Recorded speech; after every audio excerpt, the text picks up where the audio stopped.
Bienvenue dans cette nouvelle émission qui s'appelle La Débauche. Tous les mois, on va vous parler du monde du travail et de ses représentations, que ce soit dans la politique, les médias, la culture, les sciences sociales. Et on va commencer par le commencement, l'entretien d'embauche. En plein pendant l'entretien, le mec me demande « Est-ce que vous serez prête à recevoir un public potentiellement violent ?» Et moi, j'avais juste postulé pour être genre la dame de l'accueil derrière un plexiglas, mais je m'attendais pas du tout à ce que les gens arrivent énervés. Donc en gros, cet entretien, il s'est terminé avec un énorme malaise parce qu'on parlait pas du tout de la même chose, quoi. Ouais, tu m'étonnes. Mais moi, j'ai eu un malaise, mais parce que le mec m'a dit, donc j'avais pas mis ma photo sur mon CV, et le mec, il m'a dit « C'est dommage que vous ayez pas mis la photo parce que je vous aurais pris, vous êtes mignonne. » C'était pour être caissière.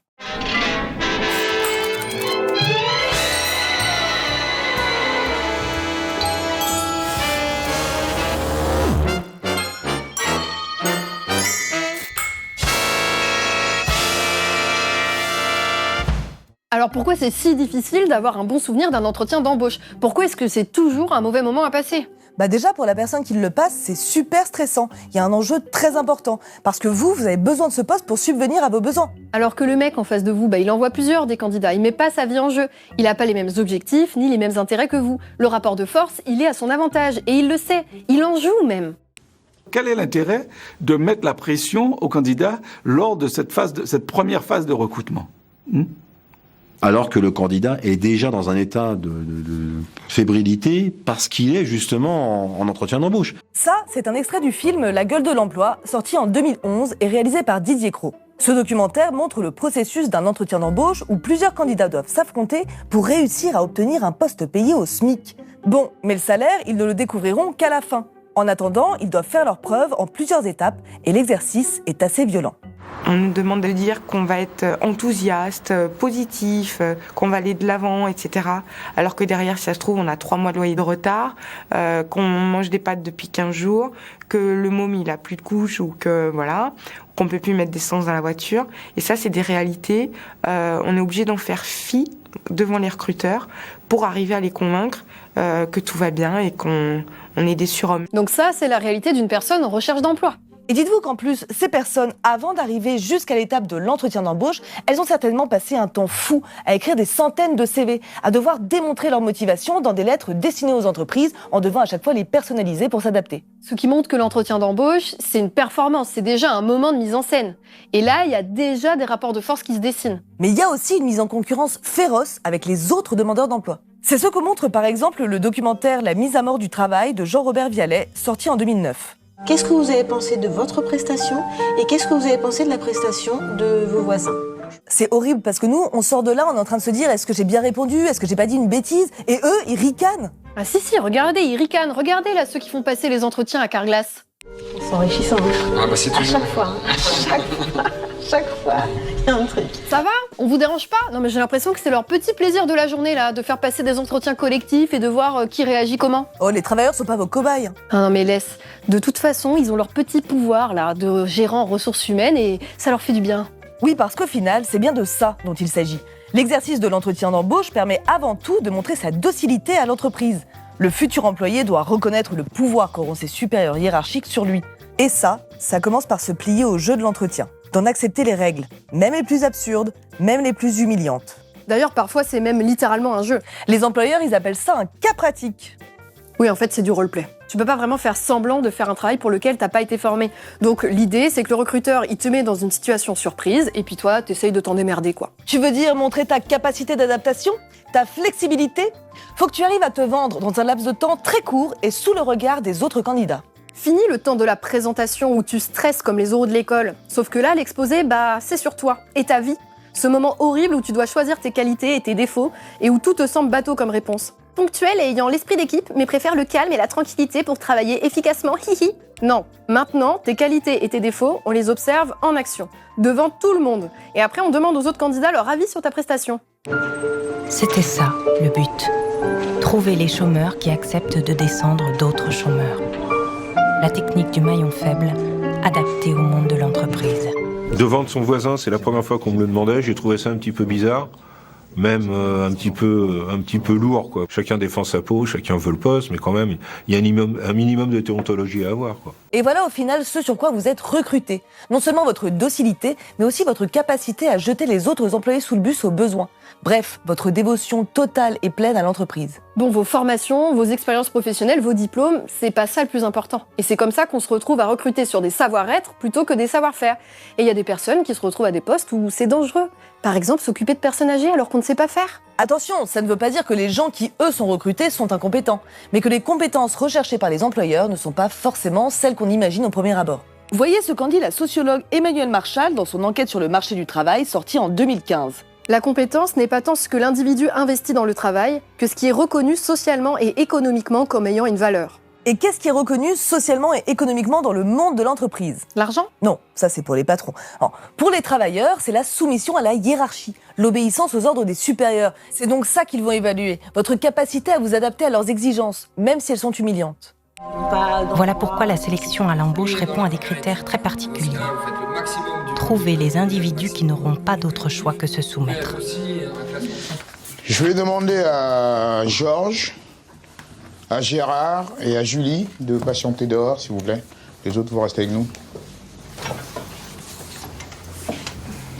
C'est là on voit quand même que l'être humain est bizarrement fait.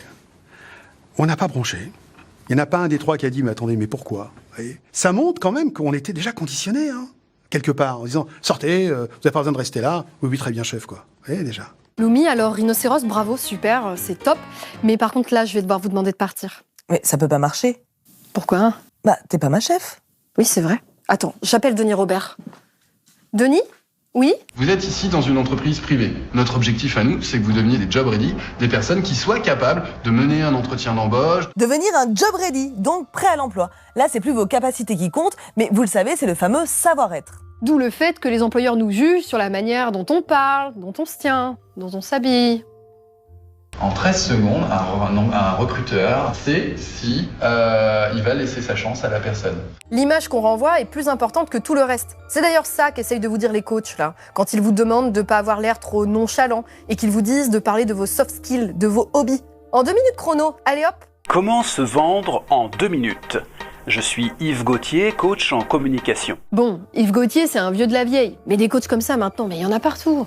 Et ça, encore une fois, c'est terrifiant. Parce que ça veut dire que si on n'est pas pris pour un boulot, c'est parce que qui on est en tant que personne, c'est pas assez. Parler de votre employeur actuel en des termes peu positifs ne va pas vous aider à décrocher le poste. Ça peut donner une image de vous, un peu de victime ou d'une personne qui a des problèmes relationnels. Or ça, le recruteur va être très vigilant là-dessus et c'est ce qu'il craint le plus, de recruter quelqu'un qui ne va pas bien fonctionner avec le management. T'as compris ? T'arrêtes de faire ta victime, là, de te plaindre. Tu vas suivre les consignes du management, coûte que coûte. T'es toujours pas ma chef ? Ah oui, mais pardon, mais je me prends au jeu aussi, là. Ça commence bien cette saison, putain. Donc on nous persuade que tout repose sur nos épaules, que tout dépend de nos capacités, et si on n'est pas pris, on n'a qu'à s'en prendre qu'à nous-mêmes. Et puis on n'est que des losers, voilà. Bah oui, puisque vous avez perdu face à d'autres bien meilleurs que vous, alors que tout le monde est parti sur un pied d'égalité. Bon, vous vous en doutez, ça c'est un mythe coriace, on sait pourtant que les recruteurs, ils ont de nombreux biais, et notamment qu'ils vont choisir des gens qui leur ressemblent. Vous aimez la musique ? Pas de chance, le type d'en face, il préfère la planche à voile, vous perdez des points. Ça peut paraître caricatural, mais les loisirs, ça joue beaucoup au moment de l'évaluation de la personne. Le journal Le Monde en parlait dans un article sorti en janvier 2025. La plupart des employeurs n'ont pas fait de formation en ressources humaines. Ils font avec leur feeling, leurs présupposés, leurs croyances. Déjà, vous vous en doutez, c'est très inégalitaire. Tout le monde n'a pas la chance ou le temps de pouvoir pratiquer tel ou tel hobby de PDG ou d'avoir été scout. Mais bien sûr, les discriminations, elles se font pas que sur le CV. C'est pas qu'une question d'individu, c'est aussi une question de structure, de société. Et c'est comme ça qu'il y a des discriminations qui se mettent en place, comme le sexisme, le validisme, le racisme, etc. Alors pour cette agence-là, Nabila, pas de noir, pas d'arabe. Ah, on vous l'a dit carrément, oui, bien sûr. Carrément. Ça, c'est très courant. Pour vous donner un exemple du système de la discrimination raciale, il y a une affaire assez marquante, c'est celle d'Adecco, le grand groupe d'intérim en France, condamné en 2024 pour discrimination à l'embauche et fichage racial. Ça veut dire que pour pouvoir être sûr de satisfaire un ordre raciste, ils ont systématisé le fichier des Noirs, le fichier des Blancs, et quand une entreprise leur dit « je ne veux pas de Noirs », ils vont dire « on va pas prendre un PR4. C'est comme ça qu'ils avaient fiché les Noirs. Non mais vous imaginez la violence du truc? Non mais clairement, tout le monde ne part pas avec les mêmes chances. Pour les femmes, par exemple, ce sera plutôt l'inquiétude qu'elles prennent un congé maternité, l'idée qu'elles seront forcément moins compétentes ou qu'elles donneront la priorité à leurs enfants. Oui, après, quand on veut, on peut. Si elles veulent vraiment le poste, il faut aller loin pour montrer sa motivation. Écoutez, c'est un spécialiste qui le dit. Et pour preuve, il est invité sur France Inter. Faut-il coucher ou pas? Encore une fois, ça dépend de ce que vous voulez faire, ça dépend de vos objectifs. Alors c'est effectivement un passage dans votre livre qui a beaucoup ému dans la personne en face aussi. Hein. Ah, et moi, il y a des femmes, j'aurais pas dit non, hein, je vous le dis tout de suite. Hein. Ouais, bon, ça va. C'était en 2013, c'était une autre époque aussi. Le mec que vous venez d'entendre là, c'est Albert Batty. Les médias le présentent comme le spécialiste de l'emploi en France. À l'époque, il a même eu le droit à son émission de coach emploi sur C8, et il est toujours invité, d'ailleurs, de temps à autre à la radio. Je pense qu'un jour, si on a un président intelligent, un gouvernement intelligent, je serai forcément ministre de l'Emploi. Et son discours à lui, c'est qu'il faut se bouger le cul à un moment. Faut arrêter de chouiner, ça va bien 2 minutes. Parce que ça, c'est le discours que les médias et les politiques adorent. Non seulement les chômeurs, ils sont responsables de leur échec, mais en plus, ils font les capricieux. Ils sont pas prêts à accepter un travail à n'importe quel prix. Alors qu'on a bien vu que la base du travail, c'est la soumission au chef. Donc non, là, ça va pas du tout. Le monde à l'envers. Et si le rapport de force avait changé? Merci d'être là aujourd'hui pour un poste qu'on a ouvert à l'île Maurice. Non seulement le rapport de force n'a pas du tout changé, mais en plus maintenant les employeurs s'amusent à vous faire passer des entretiens de plus en plus longs, parfois qu'ils veulent originaux, mais qui sont en fait super infantilisants et humiliants. Par exemple, on a l'entretien en mode jeu, façon The Voice, dans un escape game ou sur la plage. Oui bon ça va, c'est pas interdit des chômeurs non plus, va falloir se calmer. Oui puis vous allez voir, c'est pas accessible du tout. Thierry Roger est directeur de recrutement. Florian Deveau veut un stage dans son entreprise. Quoi de mieux qu'une course en forêt pour mieux se connaître? 6 candidats au poste ont 40 minutes pour se démarquer à l'aide de leurs méninges. Des puzzles à déchiffrer, des coffres à ouvrir. Alex reçoit ce soir-là un ticket d'or. Félicitations, tu intègres l'équipe. Et puis dans le genre nouveau style d'entretien d'embauche, il y a des recruteurs qui se font même plus chier et qui utilisent l'intelligence artificielle. Donc t'es là, chez toi, comme un con, à parler à un robot sur ton ordi. Et on le sait, lui aussi est capable de discrimination. Là, on vous a fait un récapitulatif de l'horreur que peut représenter un entretien d'embauche. Mais il y a certaines personnes qui y échappent et pour qui ça se passe bien. Sauf qu'ils sont rares. Ce sont ceux qui bénéficient du fameux piston, parce qu'ils rentrent dans l'entreprise à papa, ou qu'ils rentrent dans la boîte de leurs potes. Vous pensez sérieusement que Louis Sarkozy, il a dû passer des entretiens d'embauche dans sa vie? Genre pour travailler sur la chaîne de télé de son parrain, Martin Bouygues? Ça devait être détente, l'entretien. T'imagines? Ça va, mon Louis? Tu te sens de prendre l'antenne? Un petit fripon, t'es comme ton père, va. Bon, ceux qui sont recrutés par piston, c'est pour des boulots sympas, prestigieux. Mais la plupart des gens, ils veulent avant tout pouvoir toucher un salaire parce qu'ils n'ont pas le choix, en fait. Quel est votre projet aujourd'hui? Travailler. Ouais. Et oui, postuler, c'est avant tout avoir les codes, les manières d'être et de faire qui montrent que vous êtes apte à évoluer dans le monde du travail. Et tout ça, ça s'apprend. Dans le documentaire Les règles du jeu, sorti en 2015, on voit des jeunes sans diplôme qui sont coachés pour trouver un emploi. Et ils en ont bien besoin. Sinon, naturellement, d'eux-mêmes, ils ont tendance à dire la vérité, qu'ils cherchent un boulot pour bouffer ou que leur patron les énerve. Sauf que ça, ça se dit pas. Je suis motivée. Et des défauts? Défauts. J'encaisse. Quand j'en peux plus, je pète un câble. Bon, ça par exemple, faut éviter de le dire. Non, aux recruteurs, faut leur faire croire que ce boulot, c'est le job de nos rêves, qu'on admire leur entreprise. Et surtout, il faut les admirer, eux, les respecter, sinon ils se vexent, comme ce patron. Il vient, on fait l'entretien, ça se passe super bien. Et comme ça se passe super bien, je lui dis « Merci, j'ai passé un super moment, je vous rappelle ». Et là, il me coupe. Il me dit, moi aussi, j'ai passé un super moment, je vous rappelle. Et là, mais je suis vexé comme un pou. Hein. C'est un peu d'égo quand même. D'où tu me rappelles, t'es qui toi? Tu te prends pour quoi? C'est quand même un comble, on peut rien leur dire. Non, mais là, ils sont vexés parce qu'on n'aime pas assez leur boîte. Et ce qui manque à la France, au fond, la base du dialogue social, ce serait un peu d'aimer les entreprises. C'est affectif, c'est-à-dire que c'est deux camps qui s'affrontent, c'est guerrier, il y en a un qui remporte, il y en a, la grève cesse, mais par exemple. Ah, Sophie de Menton, la patronne la plus célèbre du PAF. Je sens qu'on va beaucoup la croiser cette année. C'est quoi, on oppose un peu trop les patrons et les salariés en gros aussi? On oppose la société alors que la société à l'entreprise. On est dans une lutte des classes quand même importante. Et voilà, mais elle a tout dit, mais c'est peut-être ça qui leur ferait du bien. Une vraie lutte des classes, qu'on leur reprenne les moyens de production. Oui, alors calme-toi, hein, parce que déjà qu'on est terrifiés à l'idée de parler à nos employeurs, non parce que cette histoire de mise en concurrence là, la peur du chômage, ça met les gens sous tension. Hein. Quand il y avait le plein emploi, Il y avait déjà de la soumission. Les gens faisaient les 3-8 en usine, on ne faisait pas toute une histoire. Et alors là, pour le coup, de la soumission, c'était même pire que maintenant. C'est nous-mêmes qui nous soumettons maintenant. C'est-à-dire qu'avant, on nous soumettait, et maintenant, on se soumet, car si on ne se soumet pas, on perd son emploi. Et donc, ils n'ont même plus besoin de forcer, puisque nous-mêmes, on se met en position de soumission. Justement, il est peut-être temps que la peur change de camp. Oui, parce que ces entretiens d'embauche, c'est des moments qui peuvent être vraiment très flippants. Des employeurs profitent de leur position de pouvoir pour juger des candidats, pour les rabaisser. Alors là, je vous sens pour le coup vraiment très très fébrile, Gérard, bien plus que vous ne l'avez montré ce matin. Vous tremblotez un peu des mains, vous avez les pieds qui s'agitent, alors que depuis le début, on n'a jamais vu ça. Vous n'avez jamais montré aucun signe. Bien sûr. Là, on en détecte certains. Oui. C'était plus le candidat, c'était l'homme qui l'a voulu agresser. Écœuré, quoi, de voir cette sélection bidon. Ça m'a énervé, quoi. Vraiment, ça casse, quoi, ça détruit, ça vous détruit, quoi. C'est comme si on avait voulu me détruire, quoi, ce jour-là. Et ce genre de vérité, vous n'avez pas le droit de la dénoncer. Vous pouvez subir les pires remarques, dans tous les cas, il faut garder le sourire.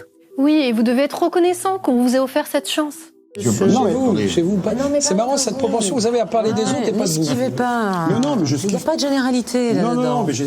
Vous avez la chance d'être avec nous. Vous avez de la chance. Vous devez être heureux, ravi de bosser pour cette entreprise, et vous devez le montrer avec force. Ça, c'est vraiment l'objectif de l'entretien d'embauche. En plus de mesurer votre niveau de soumission, votre capacité à écraser les autres, l'idée, c'est de montrer que vous aimez l'entreprise et surtout que vous aimez le projet du patron. Alors qu'à la base, vous avez surtout besoin de thunes. Il faut être capable de s'oublier et d'adhérer totalement à l'idée que la réussite de l'entreprise est plus importante que vos envies ou vos besoins. L'économiste Frédéric Lordon, dans son livre Capitalisme, désir et servitude, parle du désir-maître, par exemple. C'est vraiment cette volonté du néolibéralisme de vous faire embrasser les intérêts du patronat, qui pourtant ne sont pas les vôtres, bien au contraire. Peu importe ce que vous cherchez, beaucoup d'employeurs ne prennent même pas la peine de vous donner des informations sur le travail que vous devez effectuer. Par contre, vous devez deviner en quoi ça consiste. Alors, si je vous demandais un petit peu ce que vous avez compris du poste. Il y a le premier point, c'est élaboration des besoins, des fiches, La jeune femme semble soudain très confuse. Élaboration des besoins. Visiblement déstabilisée, elle ne trouve plus ses mots. Alors, je vais vous reparler un peu du poste, parce qu'a priori, vous l'avez pas trop en tête. J'ai trouvé très étrange qu'il parle pas du poste, en lui-même, en quoi ça consistait. Je trouvais ça assez surprenant, quoi. On savait pas combien on allait être rémunéré. On savait pas combien d'heures on allait faire. On savait pas... À la limite, on savait même pas pour qui on allait travailler. Bon, tout ça mis bout à bout, on pourrait se dire que l'entretien d'embauche, ça sert à rien, voire même qu'il faudrait mieux que ça disparaisse.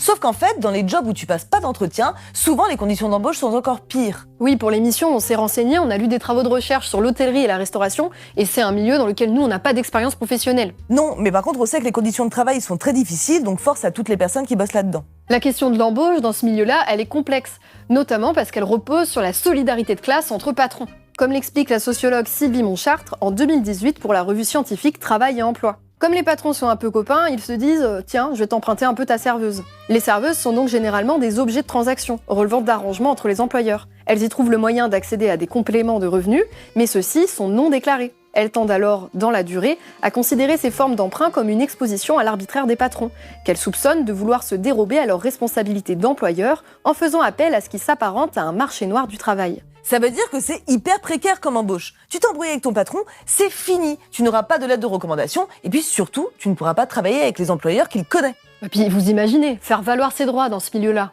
c'est compliqué. Oui, déjà que les commerçants, pour te recruter, ils utilisent souvent la technique de « bon, on verra sur le tas, bon courage ». Du personnel en mouvement parmi ces jeunes, des titulaires, mais également des candidats en recherche d'emploi. Non mais là, il n'y a pas d'entretien, on part carrément sur du travail gratuit. Oui, puis si vous voulez pas faire passer d'entretien d'embauche, il y a aussi la technique de la sous-traitance. C'est assez malin, tu fais porter la charge du recrutement à une autre entreprise, et toi tu peux continuer à maltraiter tes employés. Mais tu t'en fous, s'ils se barrent, c'est à la boîte d'intérim de t'en trouver de nouveaux. Les entreprises de sous-traitance permettent aux recruteurs d'inverser le rapport de force sur le marché du travail, en devenant donneurs d'ordre et non plus demandeurs de travail. Cette technique-là, elle marche bien dans des jobs qui sont tellement difficiles comme la plonge ou ménage que les gens ils se cassent. Oui, après ça reste des cas particuliers. Dans la majorité des cas, les entreprises, elles y tiennent à leur entretien d'embauche. Bah oui, c'est crucial. Imagine t'embauches un gauchiste. Mais un quoi ? Un travailleur de gauche, potentiellement syndiqué. Non mais c'est l'horreur, faut jamais faire ça. Ah non, le patronat il déteste ça. L'histoire de l'embauche, c'est aussi l'histoire de l'antisyndicalisme. C'est ce qu'explique l'historienne Michèle Perrault dans son ouvrage « Les ouvriers en grève ». Parfois, les patrons s'abritent derrière des nécessités économiques, réelles ou supposées, mais plus souvent encore, sûrs d'un bon droit qu'on ne leur conteste qu'à peine. Ils déclarent brutalement, ouvertement, qu'ils ne veulent ni syndicat ni syndiqués. Ils exigent des ouvriers à l'embauche, la renonciation écrite à tout engagement. Alors cette historienne, elle relate des faits qui se sont déroulés en 1880. Mais je suis sûre que même aujourd'hui, si les patrons ils pouvaient nous faire signer un papier qui disait « Je jure sur l'honneur, jamais je me mettrai en grève », eh ben ils le feraient. Ah bah oui, puis ils n'hésitent pas par exemple à nous demander si on est enceinte.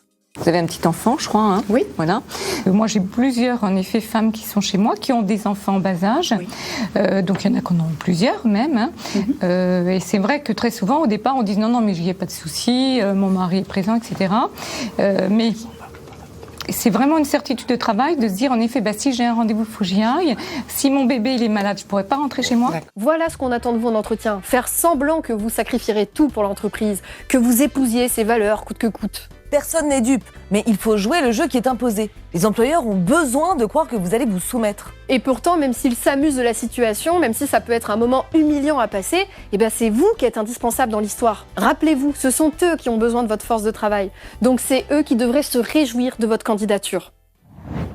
On espère que cette première émission vous a plu. Nous, on se retrouve le mois prochain sur Blast. Et puis, n'hésitez pas à nous faire un don. À vous abonner et à très vite. Salut, tu cherches un emploi ? Salut. Parce que tu es pauvre et que tu dois payer le loyer ? La honte alors que t'aurais pu hériter. Ne t'inquiète pas, Tuto Prolo est là pour toi. Tuto Prolo, c'est la capsule qui te traduit le langage patronal pour que tu comprennes où est la douille. Je te présente Stéphanie, elle est recruteuse pour une grande entreprise et là, elle cherche quelqu'un pour faire de la vente en ligne. Je cherche un collaborateur flexible, capable de sentir le potentiel de notre marque. Comprends, je cherche un employé docile, prêt à répéter les mêmes phrases en boucle au téléphone. Notre entreprise offre un cadre de travail privilégié permettant de développer pleinement toutes les compétences de nos collaborateurs. Traduit, on a mis un baby-foot dans la salle de repos pour éviter que tu te jettes par la fenêtre. Polyvalent, dynamique et résilient, ta place est sûrement dans notre équipe. Des codes, il n'y a que des personnes inexpérimentées qui bossent ici parce que le turnover est d'environ 6 mois et que toutes les personnes craquent et se barrent. Alors si tu as envie de développer ton potentiel, n'hésite pas à nous contacter. Non merci Stéphanie. Ne vous faites pas avoir, lisez entre les lignes des annonces de recrutement. N'oubliez jamais que le savoir, c'est le pouvoir. De donner pas tout à une entreprise, elle ne donnera jamais tout pour vous. Gauchiste!